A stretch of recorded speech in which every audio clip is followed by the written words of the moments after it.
A ver, te voy a hacer anfitrión para que tú puedas pausar. Es que yo estoy en el teléfono y no me deja.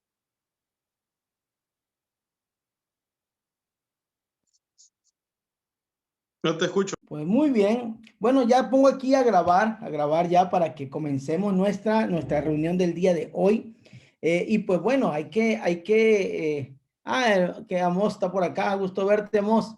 Pues bueno, espero que los demás estén ahí presentes, ¿verdad? Y estén acá, estemos al pendiente. Vamos a continuar el día de hoy lo que iniciamos la semana pasada. La semana pasada, vamos a hacer un resumen rápido. Dijimos que iniciamos lo que fue propiamente una revisión del movimiento literario que se dio en el periodo intertestamentario. Dijimos que en el periodo intertestamentario, para comprender el movimiento literario, teníamos que pues recordar que hubo propiamente un movimiento social de resistencia, ¿verdad? Que se va a manifestar propiamente con los movimientos macabeos, asmoneos, ante la helenización que se quería hacer. Entonces, se hace este movimiento. Entonces, esa resistencia que se dio a la helenización estuvo motivada no solo por un espíritu nacionalista, sino motivada por el fundamento teológico heredado del exilio y obviamente que se fue construyendo en el tiempo en el tiempo intertestamentario a través de los diversos documentos que se fueron dando. Entonces encontramos pues ahí, decíamos que que teníamos pues en el intertestamento un marco histórico y un marco teológico para entender. Ambas cosas se plasmaron en un texto. Por lo tanto, el periodo intertestamentario no es un periodo de silencio. No, en ningún momento. No podemos llamarle, le llamamos periodo de silencio simplemente por la ausencia profética, pero no necesariamente un periodo de cesación de palabra de Dios. El cesacionismo en ningún momento. ¿Qué más dijimos? Dijimos pues que era muy complicado tratar de acomodar los escritos de acuerdo a alguna situación. Decíamos que podíamos organizar los escritos a través de pues sus autores, hablar de los autores y sus escritos. Podríamos hablar de los autores, hablar de los periodos de acuerdo a los años.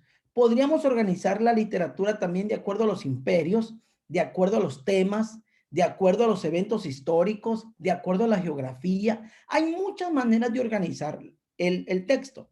Sin embargo, tomamos una que está en relación a lo canónico. ¿Qué tienen que ver todos estos textos con nuestra Biblia cristiana?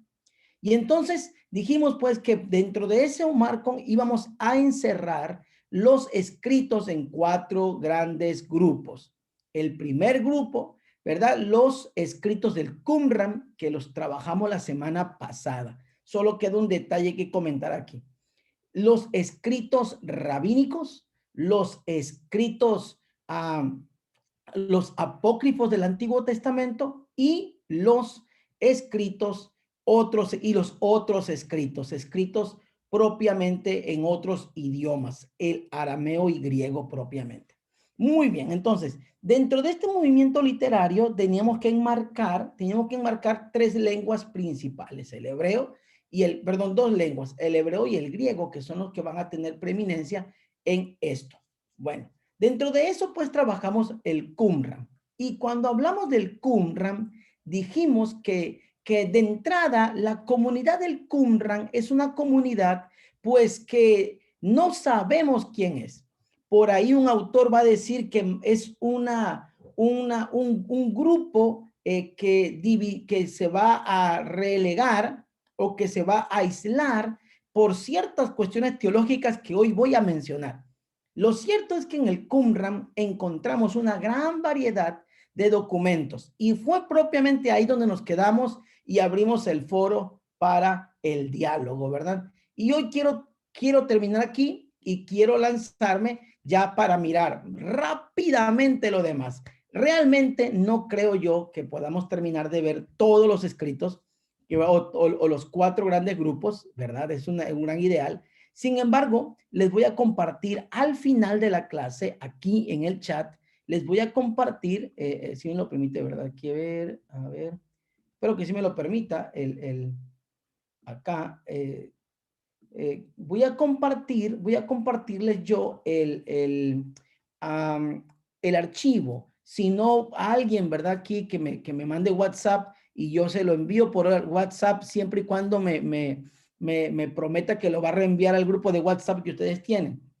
Les voy a compartir el archivo que estoy presentando hoy para que lo lleven, ¿verdad? No está al 100%, ¿verdad? No está toda la información que estoy dando, pero por lo menos están ahí. Ah, ok, excelente, Richie. Envíame el WhatsApp y yo lo envío. Yo te lo envío a ti porque aquí estoy mirando que no me está dando la opción de adjuntar archivo, de adjuntar archivos. Entonces, envíame WhatsApp y yo ahí te voy a enviar a ti, el archivo de las diapositivas, te la voy a enviar en formato PDF para que tú la envíes a todo el grupo. Así que, hermano, ya saben, Richie es el hombre que que va a tener el material. Así que en el grupo de WhatsApp, ¿verdad, Richie? Levanta la mano y ya que sepa quién es para que ahí tú les compartas el material. Pues muy bien. Bueno, vamos entonces a entrar aquí ya en tema, ¿verdad? En tema y nos quedamos, ¿verdad? Propiamente diciendo, pues los escritos del Qumran y esta comunidad, que es una comunidad tan misteriosa, una comunidad que sí llama mucho la atención y que desde mi perspectiva es un grupo, ¿verdad? Es un grupo que va a estar en un sismo. Me convence esta teoría de que es un grupo totalmente distinto a los que comúnmente conocemos en el texto bíblico. Muy bien. Entonces vamos aquí, vamos a presentarlo acá, ¿verdad? Y bueno, estos documentos ya lo dijimos, son importantes por estas razones y aquí están. Los que voy a, nuevamente aquí, como algunos vienen entrando, ok, ahí está, ahora sí ya. Ok, entonces, propiamente dijimos que en el rollo del Qumran se encontraron documentos. De entrada se encontraron los libros de la Tanaj. Cuando hablamos de la Tanaj, ¿verdad? Yo puse aquí, si ustedes lo pueden ver, aquí la Tanaj, ¿verdad? Y pueden mirar ahí el documento. Muy bien. Disculpen que esté, a ver. A ver, permítanme, a ver, ahí está. Disculpen, es que están entrando algunos y entonces me bloquea la pantalla y tengo que regresar. Disculpen que vean que hago este movimiento de ir y venir, pero es para darle acceso a sus compañeros que van llegando. Entonces, decíamos, entonces en el Qumran se encontraron libros de la Tanaj. La Tanaj, ¿verdad? Yo tengo la T, la N y la J en mayúscula y las dos vocales, ¿verdad? La A en minúscula, porque quiero que resalten eso. La Tanaj representa los 3 grupos que forman el Antiguo Testamento. Ese es el nombre, ¿verdad? Los nombres de la T de Torah, la N de Nevin y la J de Ketubín. Lo que pasa es que la letra Kaf, que es de donde viene Ketubín, al final de una palabra hebrea siempre sonará como J y no como K, por eso es Tanaj, pero sería Tanakh con una K, ¿no? Entonces ahí está. Se encontraron los libros de la Tanaj, bueno, en su mayoría, se encontraron comentarios textos de comentarios, y esto que estoy diciendo lo voy a retomar en un momentito más, pero quiero que lo resalten muy bien. Textos de comentarios a la escritura. Esto que ellos hicieron es muy importante señalarlo. Encontraron un rollo de cobre. El rollo de cobre era un documento, o es un documento que ahí está bajito, ¿verdad? Lo puse aquí en esta imagen. Es un documento que plasma a ver, nuevamente aquí. A ver. Mil disculpas, hermano, porque es que este asunto... ok, entonces, a ver. Entonces yo quiero que ustedes noten esto. El rollo de cobre lo que cuenta es a ver, aquí, ahí están. Bienvenidos, hermanos, bienvenidos. Entonces, el rollo de cobre lo que cuenta es propiamente, vamos a ponerlo así, ¿verdad? Para no andar dándole tantas vueltas al asunto. El rollo de cobre lo que cuenta es propiamente la historia o la búsqueda de un documento o de un tesoro, no propiamente de un tesoro, es lo que el rollo de cobre cuenta. Encontraron apócrifos del Antiguo Testamento y reglamentos y oraciones. Todo esto es lo que decía yo la clase pasada, hace pensar en en el tipo de comunidad que se tiene. Es una comunidad que decíamos solamente el 25% de los documentos que se encontraron en el Qumran son propiamente libros canónicos y el resto son documentos como lo que estamos mirando aquí, documentos de otro tipo. Eso nos hace pensar mucho en el tipo de comunidad y el tipo de literatura del intertestamento. Esta gran variedad es solamente una muestra de lo que estaba pasando en el periodo intertestamentario. En el periodo intertestamentario existe una gran diversidad de documentos, documentos que pues van a disputar, ¿verdad? Muchísimo el término canónico o el término de palabra de Dios. Muy bien, entonces, este es el primer grupo. Siguiente grupo, los textos rabínicos. Los textos rabínicos. Los textos rabínicos, los textos rabínicos, ¿verdad? Para la época del intertestamento, el hebreo, como ya lo dijimos en la clase pasada, es un lenguaje que se ocupa en la liturgia y que pertenecía a círculos académicos. Ya no es el documento que, ya no es el lenguaje, la lengua que se habla. El mundo habla arameo, el mundo judío habla arameo y el mundo conquistado está siendo helenizado y obviamente la lengua griega es la que está imperando y es la que todo el mundo está hablando.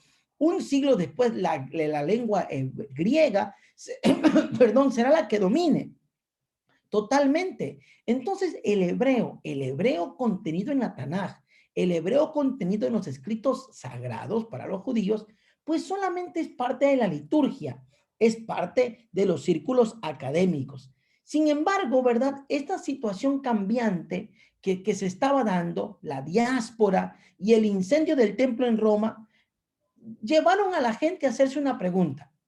¿Cuáles serán las bases sobre las que se establezca la relación entre el grupo, su libro, ¿verdad? Y su libro, para que sea una cuestión justa, fiel? ¿Cómo mantener vivo el judaísmo sin el templo? Esa era la pregunta que comenzaron a hacerse los judíos en el año 70. Estoy hablando yo de casi 3 siglos que se vino gestando, ¿verdad? Los rabinos se reunían y comentaban la escritura, pero para la llegada del año 70, cuando Tito invade Jerusalén y el templo es caído, surge una nueva pregunta. ¿Cómo se mantiene vivo el judaísmo? Que es lo que yo decía la clase pasada. Y a raíz de esa pregunta, pues surge en Yabne o en Tiberias, va a surgir lo que hoy conocemos como canon del Antiguo Testamento o los 39 libros no canónicos que tenemos, dejando el resto de documentos elaborados en el Intertestamento como libros no canónicos, ¿no? Libros deuterocanónicos. Pues bueno, el mundo rabínico se encontró con estas dos opciones. Entonces, esta discusión de cuáles serán las bases, se dividió en dos grandes grupos, ¿ok? Dos grandes grupos que van a estar presentes en el Nuevo Testamento en el tiempo de Jesús. Por un lado estaban aquellos que decían que lo que Moisés había recibido en el monte Sinaí había sido palabra, literalmente palabra hablada de Dios, y que posteriormente esa palabra hablada se había convertido en palabra escrita. Por lo tanto, la ley debía ser ley oral y ley escrita. Por otro lado estaban los que decían que lo que se había recibido era una sola ley, la ley escrita, y que esa era la que se tenía que vivir. Entonces, voy a explicar primero un extremo y luego voy a hablar del otro. Aquel grupo de rabinos que decían que la ley debía ser ley oral y escrita, es decir, desarrollaron dos grandes tipos de literatura, ¿verdad? Que se van a encontrar también en el Qumran, ¿ok? Que se encuentran en el Qumran, por eso hablé de los comentarios exegéticos y oraciones e himnos. Tiene que ver con esto. Por un lado, encontraron un tipo de literatura o se generó un tipo de literatura que se llama el halakha. Halak es caminar, halak, caminar. Entonces, este tipo de comentarios tenía que ver con aquellos comentarios para la vida diaria. Y por otro lado estaban los ágada, que es de igit, el verbo igit, que significa anunciar, declarar, clarificar. Entonces, los ágada, ¿verdad? Eran comentarios que ilustraban, que ponían ejemplos, eran comentarios que profundizaban, que hablaban de la vida del profeta, que contaban anécdotas del profeta, que construían biografías del profeta o de cualquier personaje para que aprendiéramos de él. Y ahí se desarrollan historias de Moisés, de Josué, historias. ¿Ok? Y por otro lado están los halakha, que son los escritos que van a hablar de cómo se vive la ley. Entonces, de cómo se vive la ley genera dos grandes grupos, la Mishnah y el Midrash. Estos son nombres que son propios de estos grupos de literatura. La Mishnah son comentarios sobre cómo se vive la ley, son normas, son reglas. Y por otro lado, ¿verdad? El Midrash, que son explicaciones de la escritura en sí. Dense cuenta, la Mishnah tiene que ver con la ley oral, cómo se vive la ley, ¿verdad? Y la Midrash es comentario de la escritura, cómo se vive la ley escrita. Entonces, la Mishnah y la Midrash van a ser los documentos. Y esta es la gran crítica a este grupo. Este grupo dependía más de la Midrash y de la Mishnah que de la ley misma. No sé si a ustedes les retumba aquí esos dichos de Jesús en contra de eso. ¿Ok? Entonces, la Mishnah fue la primer producción legislativa de un judaísmo sin templo. ¿Ok? Y en ella se basaba la educación judía. Sin embargo, pues llegó la diáspora. Yo ya dije, ¿verdad? Que los que estaban en Yamnia se mudaron a Tiberias. En Tiberias van a generar y luego se va a levantar. Tenemos un grupo de judíos en Alejandría, tenemos otro grupo de judíos en Babilonia, que los de Babilonia y Palestina son los que van a dominar. Y entonces ellos generan un nuevo documento que es un comentario a la Mishnah. Dense cuenta, la Mishnah era un comentario a la ley y la Gemara es un comentario a la Mishnah. Es un comentario a la Mishnah. Y entonces la Gemara a Palestina y Babilonia era la que dominaban. Estos dos grandes documentos, la Mishnah y la Gemara, se unieron y dan como resultado el Talmud. Obviamente, hermanos, dense cuenta que yo estoy colocando el Talmud para el siglo V después de Cristo, o sea, mucho tiempo después. Pero el Talmud, es verdad, del Talmud existen estos dos grandes grupos, el Talmud de Jerusalén y el Talmud de Babilonia, siendo el babilónico el que domina. El punto es que el judaísmo de hoy es un judaísmo talmúdico, ¿verdad? Y obviamente con esto, con el establecimiento de una Mishnah y de un Talmud, la ley es oral o la tradición oral se termina. Y lo único que tenemos es una ley escrita. Bueno, ahora, por el otro lado, tenemos a los que decían que a los que decían que lo único que importa es la ley escrita, no la ley oral. ¿Ok? Entonces, ellos tenían tres postulados. Noten bien. Solo la escritura es la única, solo la ley es la única escritura que tiene carácter y evidencia de ser revelada. Segundo, solo la escritura reemplaza el templo y el culto. La escritura revelada se restringe al Pentateuco, no a dogmas dichos por otras personas. Esto es algo directo contra el judaísmo talmúdico. Los dos grupos que representaban este extremo de la ley escrita fueron los saduceos y los de la comunidad del Qumran. Y entre esta comunidad probablemente los esenios. Ok, vuelvo a repetir. Entre esta ley, entre este grupo de que decían que la ley es una y esa ley es escrita, estaban los saduceos, que son un grupo de personas que van de un grupo judío que van a tener una gran actividad en el tiempo de Jesús. Los del Qumran y los esenios, que son comunidades o grupos, sectas judías que están en el periodo intertestamentario, que se van creando, y bueno, quienes se van a dedicar a leer y observar la ley. Estos grupos. Por eso que vamos a poner aquí estos dos lados. Estos dos lados. Por un lado tenemos al grupo rabínico que defiende que la ley debe ser oral y escrita. Dentro de ese grupo están los fariseos, están los babilonios, los rabinos de Babilonia, los rabinos de Tiberia. Pero, y ellos están diciendo, y por otro lado están los de la ley escrita, los que dicen que la ley solamente es escrita. Y pues obviamente están los saduceos y los qumramitas. A ver, permítame aquí porque volvió a entrar alguien. Muy bien, ahí está. Bienvenida.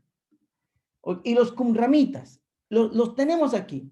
Y entonces, cuando tenemos estas dos personas, ¿verdad? ¿Verdad? En una postura postalmúdica, ¿verdad? Se encuentra que la idea de volver a la sola escritura es Paul Allen, el autor que comenté la semana pasada, dice él que aquí está una de las posibles raíces de lo que en la Reforma se conocería como la sola escritura. Por eso es que hago yo la pregunta. ¿Cuál es la postura que el Nuevo Testamento maneja? ¿Cuál es la postura que el Nuevo Testamento maneja? ¿Cuál es la postura que Jesús promueve? ¿Cuál es la postura? Porque esta herencia fue la que recibió Jesús. Nosotros siempre vamos a encontrar a Jesús hablando y señalando, ¿verdad? Señalando y criticando a aquellos que endiosaban la ley oral, ¿verdad? Y no la ley escrita. Sin embargo, vemos que Jesús va a poner igual un equilibrio, porque tanto a los saduceos como a otras comunidades les va también a corregir. El detalle, ya hablando de las cuestiones rabínicas, es que pues los saduceos y los de Qumran desaparecieron y lo único que sobrevivió fue el Talmud. Esa es la razón por la que hoy los judíos, ¿verdad?, van más al Talmud que a la ley. Es tan importante como eso. Sin embargo, la cuestión bíblica, la cuestión cristiana mantiene esta raíz. Vuelvo a repetir, la Biblia y la enseñanza del Nuevo Testamento mantiene esta raíz de las cuestiones rabínicas, ¿ok? De las cuestiones rabínicas. Entonces, del Qumran nosotros heredamos la meditación a la ley, esa cuestión ética, y los del Qumran nos heredan esta cuestión de la ley escrita. Muy bien, entonces déjenme aquí darle la bienvenida nuevamente a alguien más que se nos va uniendo. Muy bien. Entonces, esto es en cuanto a esto. Voy a dejar de compartir, ¿verdad? Para que escuchar algún comentario. Espero que no esté yo aquí enredando la historia. Espero que me estén siguiendo en la historia. Si tienen alguna duda, pues es el momento. Es el momento. ¿Ninguna duda? O cuando no hay ninguna duda, o todo está muy claro. O no. Ok, adelante, Amos. Sí, saludos, Javi. Por lo que comentabas, entonces la Mishnah podría ser algo así como cuando nosotros nos acercamos a un libro devocional, un libro cristiano devocional, y la Midrash podría ser algo así como cuando nosotros estamos frente a una Biblia de estudio, una Biblia comentada. Y tengo una pregunta. Mencionaste el concilio de Yamne. ¿Cuáles fueron los criterios que se utilizaron para conformar el canon de la Biblia hebrea? Saludos. Okay. Muy bien. Déjame aquí. El ejemplo que diste está muy bien, Amos, pero es al revés. La Midrash sería la lectura devocional y la Mishnah sería la Biblia comentada. ¿Ok? Es al revés. ¿Ok? Al revés. La Mishnah es el comentario a la ley. ¿Ok? A la ley. Tal cual. Y la Midrash es un comentario o es es una cuestión de ilustración, algo ilustrativo respecto a la ley. Entonces, ahí está. ¿Cómo se vive? ¿Cómo se tiene? Entonces, tenemos aquí estos detalles. Muy bien. Y ahora, en cuanto a Yabne, más que concilio, ¿verdad? Porque no es para llamarle concilio, lo que teníamos que tener sería sí, Samara. Sí, bueno, si gusta terminar esa y mi pregunta Okay. sería, ¿cuándo quedó la Biblia hebrea? Ok, sí. Va en la misma línea, va en la misma línea. Va en la misma línea, Samara, gracias.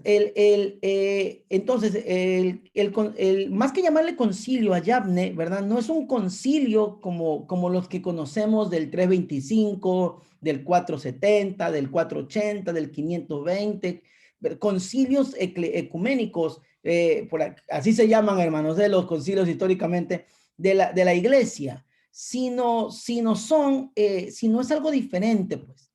Recordemos que en el año 70 Jerusalén es sitiada, cae, ¿verdad? El templo es quemado y entonces el grupo de judíos sale y un grupo de judíos va y se va a colocar en Yabne. Entonces la diáspora es lo que provoca que ellos se hagan la pregunta, ¿cuáles son los documentos que van a conservar vivo el judaísmo sin el templo? ¿Ok? Porque ya no hay templo. Entonces, ¿cuál es el judaísmo? Obviamente, a la par, como resguardo de todo eso, vamos, está la Mishnah, la Midrash, ¿verdad? Está atrás, están esos comentarios, pero ellos van a tratar de rescatar estos documentos. Los documentos que para ellos van a potenciar el judaísmo sin un templo, aunque obviamente la centralidad del templo está marcada en todo el Antiguo Testamento. Entonces, lo que se trata de hacer siempre es poner el templo y la ley en esa misma sintonía y poner a Dios como el Dios que habita el templo y que toda la tierra está a sus pies. Entonces, es una creación, ¿verdad? Que es interesante, que tal vez en otro momento, en cuestión de teología del Pentateuco, cuando hablemos de la ley, podríamos tomar un tiempo, que eso sería, hermanos, otra temática interesantísima para ustedes que les gusta este tipo de contenidos. La teología del Pentateuco sería excelente para dialogar un poco más respecto a esta formación y respecto a la teología que corre en la alianza, ¿no? Porque eso es la Torá, la ley, básicamente es una creación, una integración de documentos que va a tratar de perpetuar el pacto, el templo, la ley, todos esos conceptos. Bueno, ahora, ¿qué criterios se van a utilizar? Bueno, ya yo dije aquí el primero, pero el segundo tiene que ser un escrito profético. Entonces, en primer lugar, un escrito conocido y aceptado por la comunidad como una cuestión de escritura sagrada. Ellos no están buscando lo que la iglesia en el 325 buscó, qué texto es inspirado, qué texto no está hablando, ellos no están buscando eso, están buscando cuál documento en una perspectiva hebrea fiel, justa, que va a desarrollar judaísmo. En segundo lugar, cuál escrito es un documento que sea profético, que esté evidenciado por un profeta. Obviamente esto que estoy diciendo es una línea muy delgada por los tipos de documentos que tenemos en el Antiguo Testamento. Propiamente vamos a meternos a este asunto, nos va a sacar del tema, pero estoy aquí tratando de comentar. Pero yo sé que estas van a generar más preguntas que la respuesta genera más preguntas. Entonces, por eso estoy tratando de tener mucho cuidado. Entonces, estos criterios van a servir para, y en algún momento, ¿verdad? En algún momento, ¿verdad? Vamos a hablar de el escrito, o ya dije yo, que fuera un escrito reconocido, que fuera un escrito que tuviese pues una teología hebrea adecuada y pues que fuera un escrito profético. En cierta manera así lo vamos a poner, pero los criterios van a variar. Van a variar. ¿Por qué? Porque tenemos este judaísmo que está en disputa, está en un cisma, Entonces, hermana Samara, le respondo, los escritos del Antiguo Testamento como tal van a quedar o van a iniciar la formación y la aceptación en la perspectiva hebrea a partir del año 90. A partir del año 90. Bien en Yavnia o bien en Tiberias. Es que no es asunto de un día, sino es asunto de años, ¿ok? Que van a acontecer. Y entonces este grupo de Yavnia, según la doctora Marca Zucker, se van a mover a Tiberias. Muy bien, entonces, a partir del año 90. Sin embargo, el texto bíblico, la Biblia que hoy nosotros conocemos, ¿verdad? La Biblia que nosotros conocemos, pues obviamente ese texto sí va a quedar más o menos hasta el año 400, el siglo V, más o menos es cuando va a quedar establecida ya la Biblia aceptada con sus 39 libros y más detalles, ¿no? Entonces, cuando se aceptan estos, tenemos pues ya los libros canónicos y deuterocanónicos.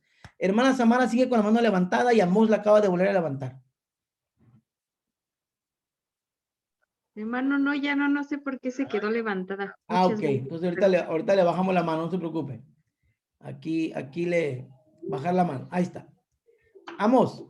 Sí, entonces el sínodo de Yavne trataba de desacreditar lo que ya se había acordado en la Septuaginta, o cómo resolvemos ahí el asunto. Ok, mira, yo por eso estoy diciendo, aquí yo no quiero, por eso que yo quiero generar más preguntas. Voy a hablar de la Septuaginta ahorita al final. Ok, voy a hablar de la Septuaginta. Ok, para no perderme, para que no salirnos de los rabínicos. Pues bueno, si quieres, porque dejé la Septuaginta justamente en el grupo de otros. Bueno, déjame presentar la Septuaginta de una vez, ya que lo preguntan, ya que estamos acá. Déjame ir a la Septuaginta de una buena vez, ¿verdad? Para que de una vez lo tengamos la respuesta.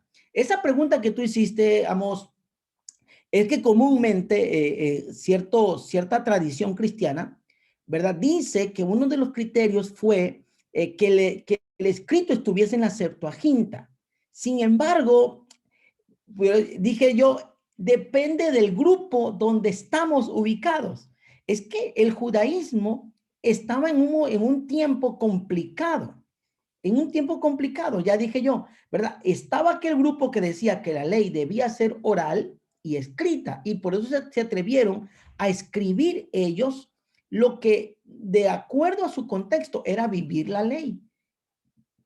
Y en segundo lugar, hicieron comentarios a la ley. Y estaba el otro grupo que decía, la ley es una, escrita, no puede haber más.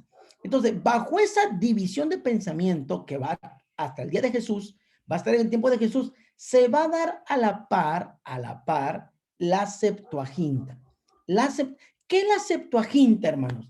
La Septuaginta es la traducción de los escritos hebreos del Antiguo Testamento o de los escritos sagrados del Antiguo Testamento al Nuevo Testamento, ¿ok?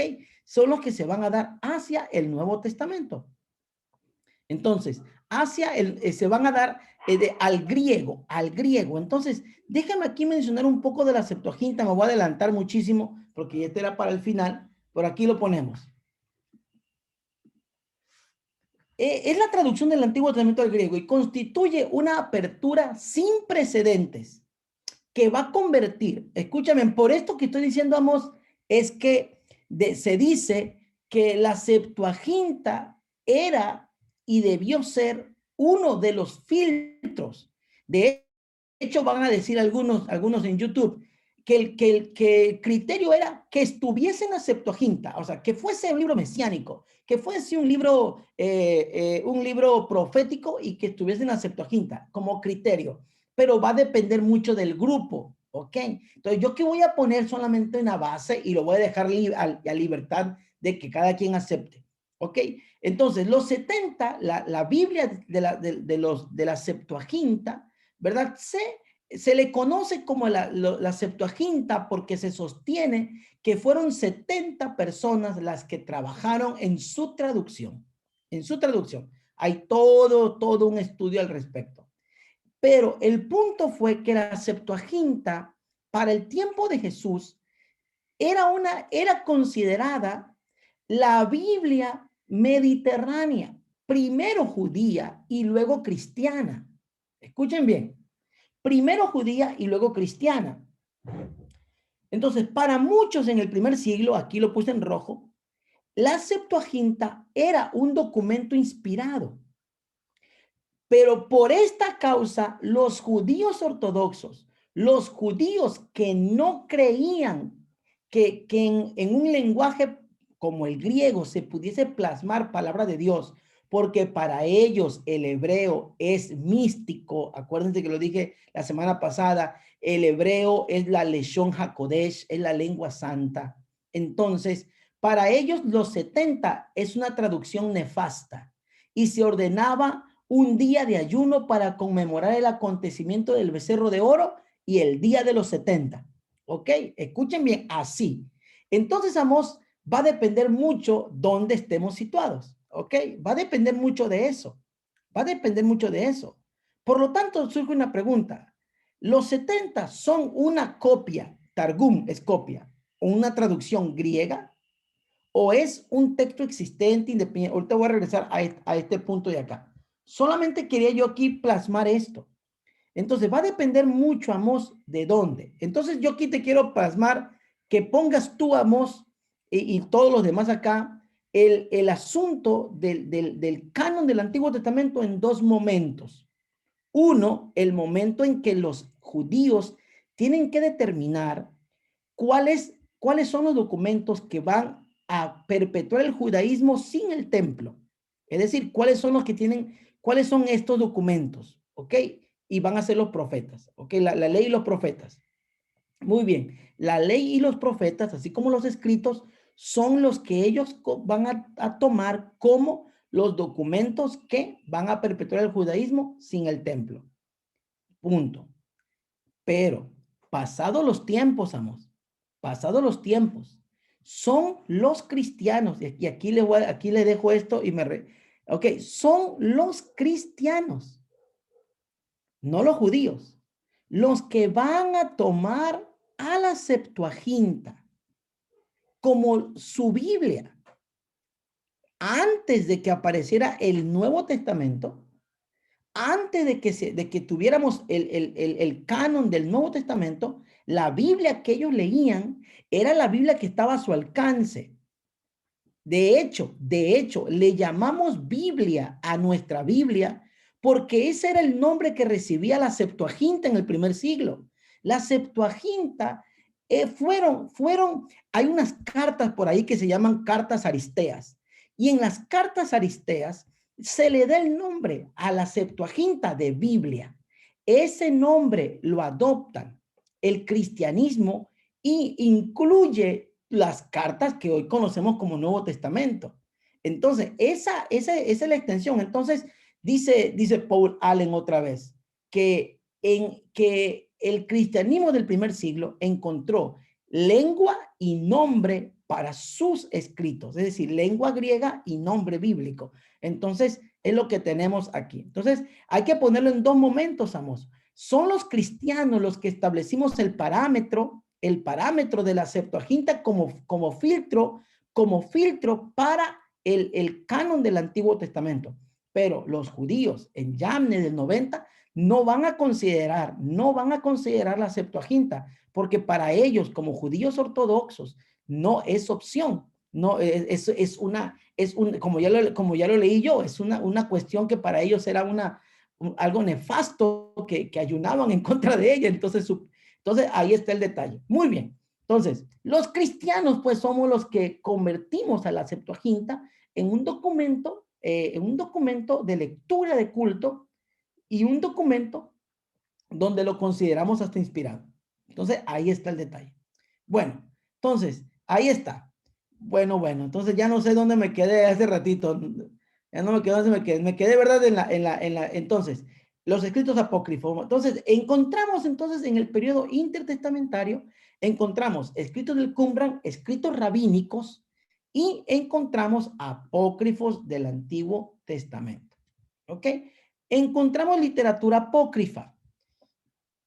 También aconteció la literatura apócrifa en este tiempo. Y lo voy a leer rapidito, y digo leer porque pues ya se nos va el tiempo. El término apócrifo significa oculto. Y fue hasta el siglo IV, en el año 300 después de Cristo, que apareció el nombre, y fue Jerónimo cuando sacó la Vulgata Latina, que le llama a los libros que no están dentro del canon, le llama apócrifos. Cuando digo canon, hermano, me refiero a la lista de libros que la iglesia acepta como inspirados, ¿ok? Eso es canon. Ahora, entonces, Julio Trebolle dice que los libros apócrifos surgieron como una imitación a los libros canónicos. El canon fuera del canon. Lo que podría llamarse, pues, escritos parabíblicos, no parabólicos, parabíblicos. Es decir, documentos que van junto al texto, pero que no son el texto. Por eso no fueron considerados. Y aquí está una lista, ¿verdad? Solamente pongo una lista porque quiero llegar a la apocalíptica. Noten bien, tenemos libros el primer libro de Adán y Eva, segundo libro de Adán y Eva, testamento de Adán, libro de los jubileos, asunción de Moisés, libro de Enoc, el primero, segundo y tercero libro de Enoc, martirio de Isaías, salmo de Salomón, Samuel apócrifo, testamento de los patriarcas, oráculos silvinos, Génesis apócrifo, testamento de Abraham, cartas aristeas, ascensión de Isaías, las odas de Salomón, libro de Noé, carta de Jeremías, Apocalipsis de Adán, Apocalipsis de Abraham, Apocalipsis de Moisés, Apocalipsis de Daniel, Apocalipsis siriaco de Daniel, Apocalipsis griego de Daniel, Apocalipsis siriaco de Baruch, Apocalipsis griego de Baruch, Apocalipsis de Zorobabel, Apocalipsis de Esdras, Apocalipsis de Sadrach, Sofonías, Gabriel, Apocalipsis de Arameo, Apocalipsis de Lamed, testamento de Ezequías, libro de Baruch, Eclesiástico, Judith, Macabeo, Tobías, Sabiduría y muchos más. Dentro de ese grupo, ¿verdad? Son muchísimos. Pasaríamos aquí, hermanos, pues muchísimo tiempo tratando de explicarlo. Ustedes pueden buscarlos. Y ya dijimos, son literatura que no es considerada literatura que pueda perpetuar el judaísmo, ni mucho menos que puedan contribuir a la construcción teológica de la iglesia, que es Cristo, su iglesia, su reino, la salvación. Entonces, como no tienen nada que ver con eso, quedan totalmente fuera. Pero son literatura que están ahí. Ahora, dentro de esto, yo dejé en el centro la literatura apocalíptica, porque lo que más representa al intertestamento es la literatura en estilo de apocalipsis. ¿Qué es un apocalipsis? No es el nombre del último libro del Antiguo Testamento, ¿ok? El título apocalipsis es un nombre que recibe cierto tipo de literatura. Esta literatura en el periodo intertestamentario es una literatura que construye historias por medio de símbolos, donde el bien y el mal se encuentran. Lo voy a repetir, lo estoy tratando de parafrasear. La literatura apocalíptica es una literatura que va a construir historias por medio de símbolos, donde el bien y el mal se encuentran y siempre el bien triunfa sobre el mal. ¿Qué significa eso? Antonio Piñero señala que hay más de 45 escritos apócrifos apocalípticos entre judíos y cristianos. La literatura apocalíptica toma un papel importante en el mundo del intertestamento. La apocalíptica es vista como hija de la profecía, porque es un movimiento que va a dar lugar, lo voy a poner acá así. El intertestamento experimentó un cambio con la cuestión rabínica, de la palabra hablada a la palabra escrita. Entonces, lo que ellos estaban acostumbrados era a que un profeta les hablara. La profecía era 100% oral, pero el cambio del intertestamento fue una palabra hablada. Por lo tanto, ¿verdad? Ese cambio va a llevar a que cambie también la forma de comunicarse, de entender. Entonces, los profetas siempre hablaron del plan de Dios para su pueblo. Pero cuando uno lee a los últimos profetas como Daniel y a Zacarías, cuando uno lee estos profetas, uno se da cuenta que ellos ya no hablan solamente del plan de Dios para su pueblo, sino hablan del plan de Dios para el mundo. Entonces eso cambia. ¿Qué es lo que Dios está haciendo para el mundo? Y lo van a comunicar a través de la apocalíptica, esa literatura que construye historias, ¿verdad? Que construye historias para decir que el bien vence al mal y que Dios es Señor de la historia. Voy a leer totalmente este asunto. La literatura apocalíptica en el periodo intertestamentario es una literatura de protesta, de desahogo, de ánimo, de esperanza. Por eso es que uno mira el Apocalipsis, cuando uno mira el Apocalipsis de Juan, que verdad que es un Apocalipsis especial, porque tiene de todo un poco, pero el lenguaje apocalíptico de Juan es así. Hay símbolos y el bien vence al mal y Dios es Señor de la historia. Ese Apocalipsis no solo quiere contar el futuro, no. Es una protesta, hermanos. Juan está protestando contra el sistema, contra el imperio corrupto. Es una protesta, es un desahogo, pero a la vez es una palabra de esperanza, porque le dice a la gente que Dios tiene el control. Plasma que Dios tiene el control de la historia y que el mal jamás vencerá al bien. En este sentido, la apocalíptica revela el sentir de un pueblo, abre el alma de la desesperanza. Por eso es que a la apocalíptica se le conoce como literatura de resistencia. ¿Okay? Solamente estoy citando. Entonces aquí tenemos, ¿verdad? De un lenguaje profético, pues nos cambiamos a un lenguaje de esperanza, de protesta, de fuerza nacional. La literatura apocalíptica representa un movimiento social y teológico en el periodo intertestamentario. Y pues bueno, hay otros documentos que solamente los comento así rapidito. Flavio Josefo, que va a plasmar todo el marco histórico. Los targúmenes, la palabra targum, pues son copias, traducciones que se van a dar también a la lengua aramea, la Septuaginta como tal, ¿verdad? Que ya comenté. Bueno, vamos, no podemos ya hablar más de este detalle porque el tiempo se nos está yendo. Déjenme dar conclusiones. El intertestamento pone la base para el texto canónico, ¿ok? Lo que nosotros hoy tenemos como Antiguo y Nuevo Testamento tiene su razón de ser en el intertestamento, en los escritos en la comunidad del Qumran, en los escritos rabínicos, en los escritos apocalípticos en este sector de los apócrifos y tiene su raíz en los otros documentos que ya no dio tiempo de comentar más que la Septuaginta a grosso modo. Dicho periodo precanónico presenta una pluralidad de discursos, reflexiones que está ligada al momento que se vive. En segundo lugar, el texto cristiano de hoy encontró lugar, lengua y nombre precisamente gracias a la dinámica del intertestamento.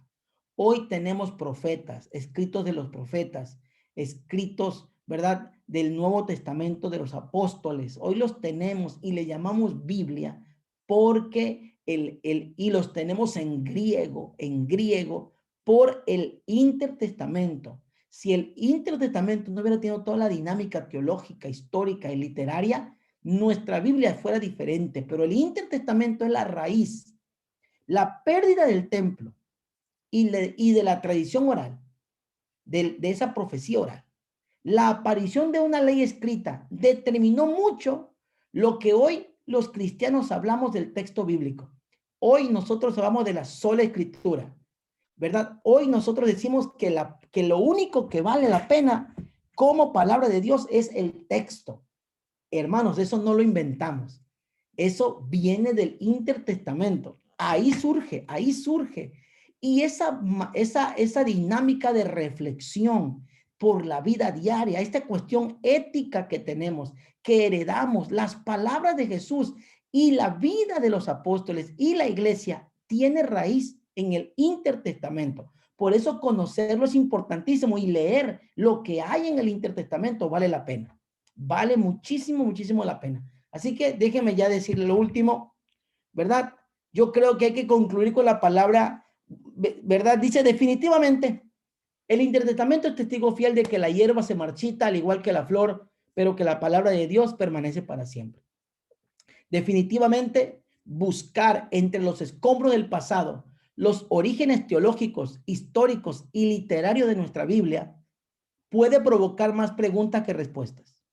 Por lo que debemos concluir con la frase de Julio Trebolle: amamos la Biblia más por sus frutos, perdón, ahí es frutos, más que por sus raíces. Hermanos, ha sido para mí un enorme privilegio estar con ustedes. Amemos la Biblia más por sus frutos que por sus raíces. Muchísimas gracias por este tiempo tan hermoso de estar acá.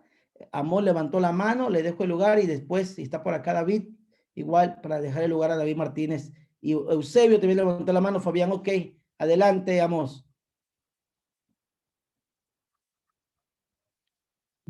Sí, saludos. Tengo una pregunta aquí. Mencionabas los apócrifos y nosotros estamos relacionados con los libros canónicos. ¿Qué es lo que hace que un libro sea inspirado o apócrifo? Y otra pregunta, ¿para los judíos existe la inspiración escritural? Ok, mira, responderte esto nos llevaría muchísimo tiempo, nos llevaría muchísimo tiempo, otra hora, nos quedamos, no, nos llevaría otro tiempo. Entonces, solamente quiero decir que la cuestión de la inspiración es una cuestión que es una doctrina que va a ser fomentada en el tiempo del periodo en el periodo ya de la iglesia como tal. Y cuando hablamos de inspirada, estamos hablando de qué libros son los que contienen la revelación de Dios, pero esa es una pregunta que la iglesia cristiana es la que se va a hacer y lo va a determinar a través de un filtro o de un triángulo canónico, ¿verdad? Un triángulo canónico que es el que va a permear a lo largo de la historia, y ahí sí, el libro tiene que estar, ¿verdad? Tiene que ser un libro que la iglesia lo lea, un libro que sea citado por los padres de la iglesia, un libro que tenga nexos apostólicos o bien orígenes apostólicos, y en cuarto lugar, un libro que dé evidencia. Entonces, la inspiración no se impone, se reconoce. Los judíos no están hablando de ello porque para ellos el hebreo es la Leshon HaKodesh. Entonces, para ellos el texto heredado es documento sagrado y ahí está la palabra de Dios plasmada. Fabián. Sí, gracias, hermano Javier. Mi pregunta es la siguiente: ¿qué nos podría aportar y comentar sobre lo que se dice del Mateo hebreo y arameo que está detrás de los evangelios canónicos, ¿no? Ok, obviamente es una teoría muy fuerte que se promueve hoy, sobre todo en círculos de los en los círculos que promueven mucho los targúmenes arameos, ver a los targúmenes arameos. Y lo proponen porque es una cuestión propiamente que dicen que pues la comunidad a la que Mateo le escribe pues es una comunidad que habla arameo más que griego. Y por eso, sin embargo, ¿verdad? Y no lo podemos dejar nosotros, no podemos nosotros decir que no exista la posibilidad, Sin embargo, no existe una evidencia arqueológica fidedigna de la existencia de tal documento. Son solamente relatos que se sobresalen en algunos padres de la iglesia que hablan de esto, pero no hay una evidencia como tal, ¿verdad? No decir tenemos un papiro, tenemos un uncial, no existe. Tenemos papiros, unciales del Evangelio de Mateo, ¿verdad? Pero en griego. Entonces no existe en eso, entonces no hay una evidencia como tal. Leonardo y al final hermana Samara. Profe, Ajá. ¿hay alguna literatura canónica que se haya escrito en este periodo intertestamentario? Ok, es que más bien yo diría la literatura canónica fue retomada, fue retocada, reordenada, reorganizada en el periodo intertestamentario. Existen documentos o disputas como lo es el libro, como son algunos libros, específicamente el libro de Daniel, por ejemplo, que por su carácter apocalíptico, y ya yo lo mencioné que es una literatura propia del siglo II antes de Cristo, se sostiene que para algunos que ahí, ¿verdad? Daniel está formado, pero ya estaría en discusiones propias de la evidencia interna del libro. Pero más bien quiero decir pues que los documentos del Antiguo Testamento fueron heredados, pero no fueron heredados al intertestamento en el orden que los tenemos. Fueron heredados como documentos dispersos. Y es en el periodo intertestamentario, ¿verdad? A partir de Esdras le va a dar orden a la Torá, pero no a los profetas, ni a los libros de los Salmos, Job, Proverbios. Y ese es el intertestamento donde se va a trabajar. Para el año 90, eso todavía es una discusión que están teniendo los rabinos en Yamnia, ¿verdad? Y obviamente pasa todo este periodo y más o menos siglo segundo, vamos a tener armado el Antiguo Testamento ya en el orden. Entonces, eso deja abierta la posibilidad de lo que tú dices. Y aquí yo voy a resaltar otra cosa, pues, se me va el autor, se me fue el autor, este autor, dice que por lo tanto lo que aprendemos del Intertestamento es que los judíos creían que traducir o copiar era también escribir, es decir, era escribir palabra de Dios, por eso lo hacían con tanta fidelidad y con tanto compromiso, porque para ellos estaban copiando y traduciendo la palabra de Dios. Entonces, si se escribió ahí o no, eso no sería la pregunta, sino, bueno, no es solamente no es lo que, si se escribió ahí o no, no sería lo relevante, puesto que para ellos está ahí la palabra de Dios y ellos están respondiendo con fidelidad a eso. Muy bien. Hermana Samara, espero haberte respondido, Leo. Hermana Samara. Sí, gracias. Cuando dice que la iglesia acepta los libros como inspirados, ¿se refiere a la iglesia cristiana? Perdón mi ignorancia. ¿O a Otra la vez, iglesia hermano, otra vez. católica? Otra vez, no escuché bien la pregunta. Perdón. Cuando se refiere a que la iglesia acepta los libros como inspirados, ¿se refiere a la iglesia cristiana o a la iglesia católica? Ok, hermana, mire, en un sentido genérico, hermana Samara, todos los que sigan a Cristo son cristianos. En un sentido genérico, ¿ok? Genérico. Todos los que siguen a Cristo son cristianos. Sin embargo, las reflexiones teológicas son las que van a marcar una gran diferencia entre un cristianismo y otro cristianismo. Cuando llega la Reforma Protestante, ya los protestantes y católicos son totalmente separados. Así que cuando hablamos de la iglesia cristiana, estamos hablando de esta iglesia invisible, ¿verdad? No denominacional, sin nombre como tal, no, sino este grupo de creyentes en Jesús. Es a lo que nos referimos cuando hablamos de iglesia cristiana. Es a lo que nos referimos. No sé si respondo, hermano. Sí, gracias. Y otra pregunta, menciona a los saduceos y a los fariseos, pero ¿hay alguna, bueno, por los escribas tienen alguna posición en el intertestamentario? Son los copistas, son los los que se encargan de escribir, de copiar y forman parte forman partes propiamente de este grupo que yo decía que la ley era oral y escrita. Son gente que se encarga de escribir, de copiar y están ahí presentes. Solamente que quienes se encargaron más bien de la Mishnah, del Talmud, son este grupo de fariseos o de rabinos, los que por eso son los representantes. Pero ahí están, hermana, hubieron más o menos unas 7 u 8 sectas judías, ¿verdad? Dentro, y se van a clasificar dentro de estos dos extremos, pero sí están presentes ahí también en el extremo de la ley oral y escrita. Ok, gracias. Mis hermanos, ¿verdad? Yo quisiera seguir con ustedes más tiempo. Yo creo que esto ¿verdad? Fue muy pequeño el asunto, pero pues para mí ha sido un privilegio enorme. Gracias, gracias por acompañarnos, por darse el tiempo y para estar con nosotros aquí. Pues ha sido un privilegio. Dios me los bendiga muchísimo. Le dejo lugar aquí al profesor David, ¿verdad? Para que él sea que continúe. Gracias, bendiciones. Tienes cerrado tu micrófono, David. Ahí está, ahí. Sí me escuchan ahí, ¿verdad? Muy bien, perfecto. Gracias al profesor Javier por esta semana de ponencias. Sin duda, yo creo que han sido enriquecidos a través de la ponencia, de las clases de él. Y bueno, queridos hermanos, de esta forma llegamos al final de este programa, de este webinar. Han sido 3 semanas que yo creo que ha sido interesante, ¿verdad? Este tiempo, este recorrido en 3 etapas, en 3 periodos. Nuestro deseo es que después de este periodo, después de este tiempo de 3 semanas, ustedes salgan enriquecidos con una perspectiva mucho más amplia de lo que es el periodo intertestamentario.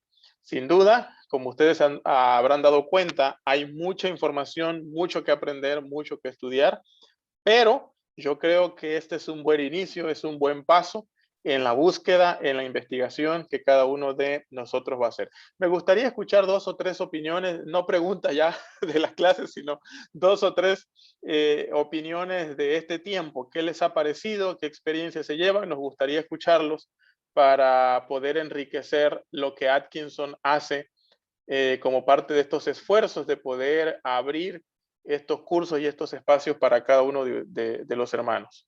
Adelante, ¿quién se anima? ¿Qué les pareció? ¿Qué experiencias se llevan? Nos ayudaría mucho escucharles.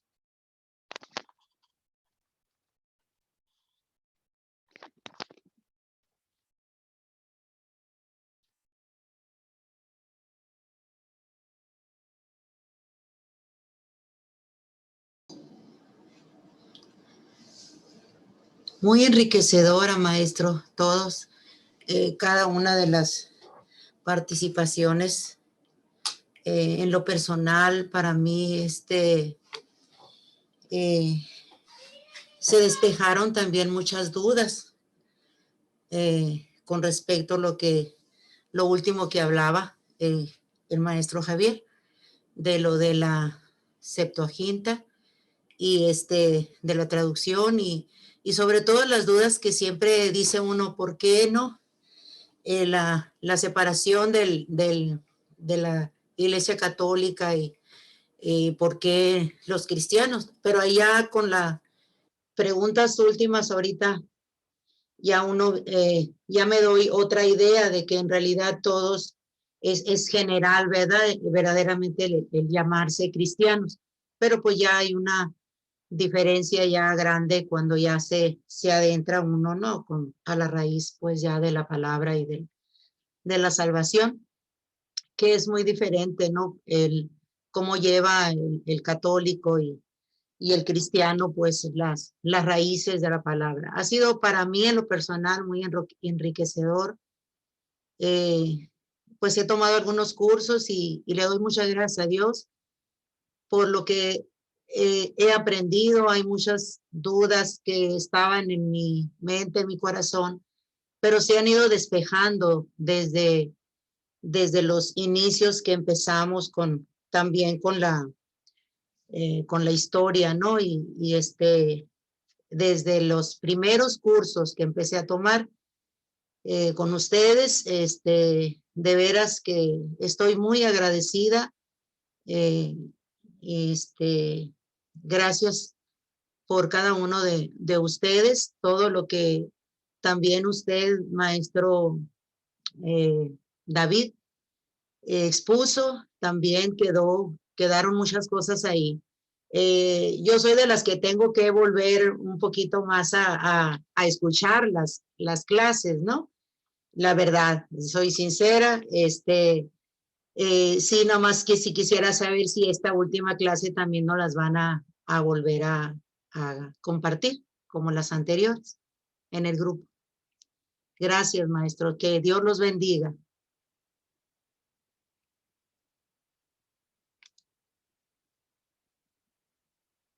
Gracias, muchas gracias, hermana. Gracias, gracias. Nos ayuda mucho. Adelante, Amos.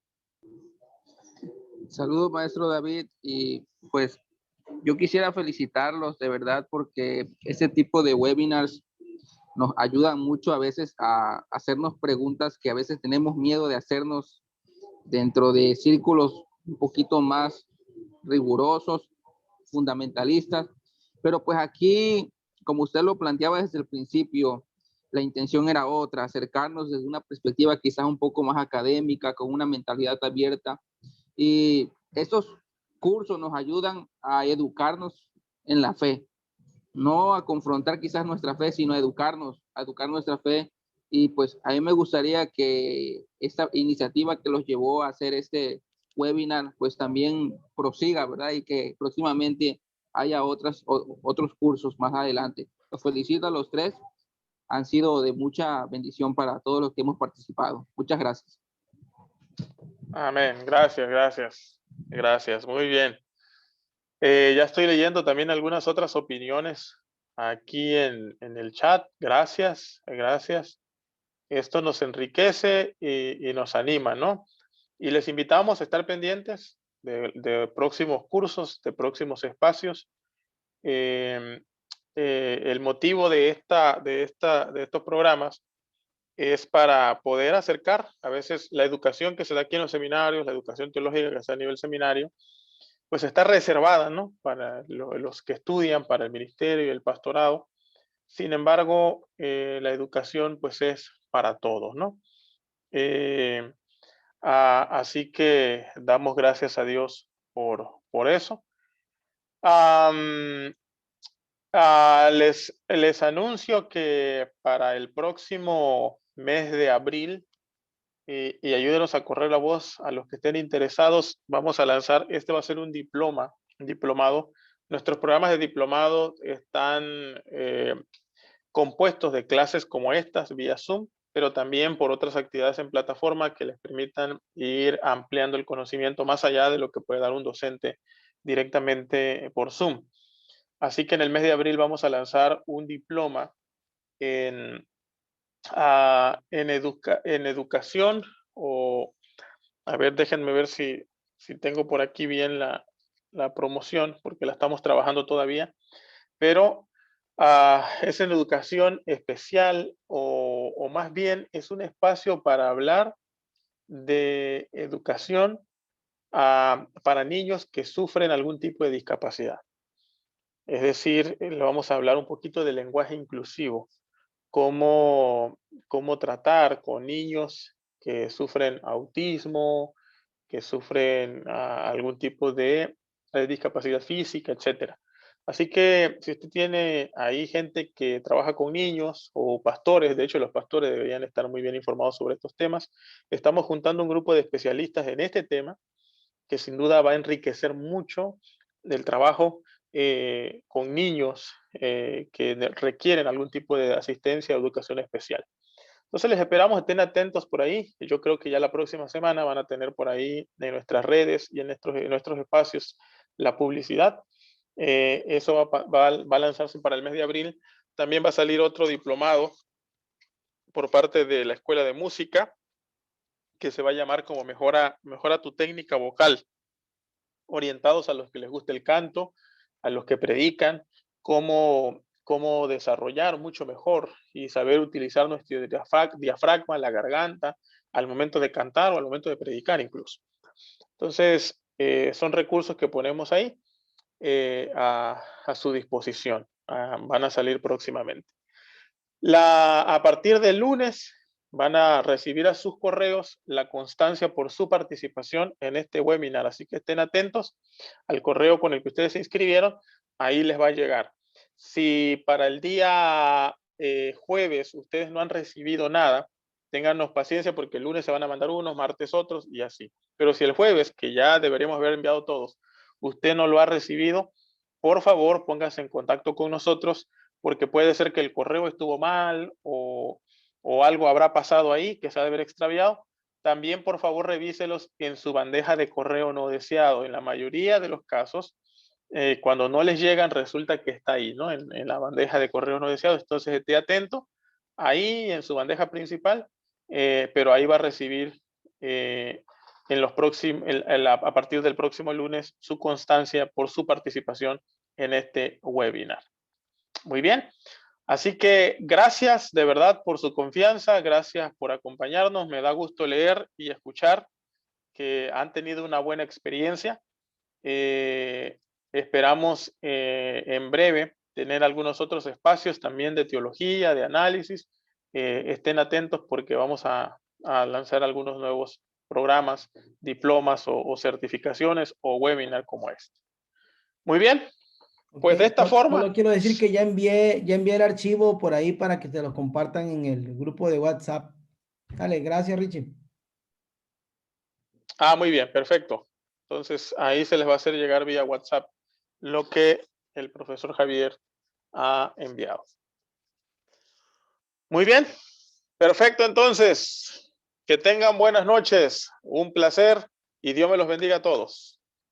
Bendiciones, doctor David. Bendiciones a todos. Amén. Gracias. Saludos.